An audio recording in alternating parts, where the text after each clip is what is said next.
মনে রাখবেন, যখন রক্ত সম্পর্কীয় কেউ আপনার সাথে প্রতারণা করবে, ভেঙে পড়বেন না। মনে রাখবেন, হযরত ইউসুফ আলাইহিওয়াসাল্লাম আপন ভাইদের দ্বারা প্রতারিত হয়েছিলেন, কিন্তু এরপরেও তো তিনি থেমে থাকেননি, বরং সফল হয়েছিলেন।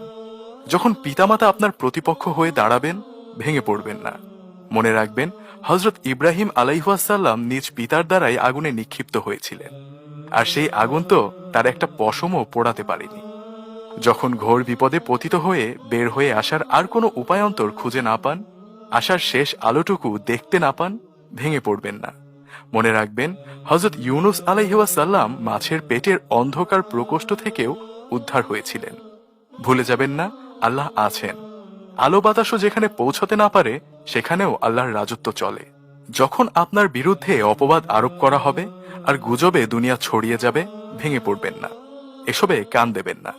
মনে রাখবেন, হযরত আয়েশা সিদ্দিকা রাদিয়াল্লাহু আনহায়ের বিরুদ্ধেও অপবাদ আরোপ করা হয়েছিল, কিন্তু দিন শেষে তা সততা এবং সৎ চরিত্রের আলোকেই ছড়িয়ে পড়েছিল সব দিকে। যখন আপনি অসুস্থ হয়ে পড়বেন, ব্যথায় কাতরাতে থাকবেন, ভেঙে পড়বেন না। মনে রাখবেন, হযরত আইয়ুব আলাইহিসসালাম আপনার চেয়েও 1000 গুণ বেশি অসুস্থ ছিলেন। তিনি সেই সময় ধৈর্য ধরেছেন। ভুলে যাবেন না, ধৈর্যের ফল মিঠা হয়। যখন আপনি নির্জনতা বা একাকিত্বে ভোগেন, ভেঙে পড়বেন না। স্মরণ করুন হযরত আদম আলাইহিসসালামকে, যাকে প্রথমে একাকী সঙ্গীবিহীন সৃষ্টি করা হয়েছিল, কিন্তু আল্লাহ কি তাকে বেশি দিন একাকী রেখেছিলেন? আপনার জন্যেও কেউ না কেউ আছে। যখন কোনো যুক্তি দিয়েই আপনি কোনো একটি অবস্থার পেছনের কারণ খুঁজে পাবেন না, তখন কোনো প্রশ্ন ব্যতীতই স্মরণ করুন হযরত নূহ আলাইহিসসালামের কথা, যিনি অসময়ে নৌকা তৈরি করেছিলেন, কিন্তু এর পরেই তো এক প্রলয়ঙ্কারী বন্যা হলো। সুতরাং কখন কি হয় না হয় তা আপনি না জানলেও আল্লাহ জানেন।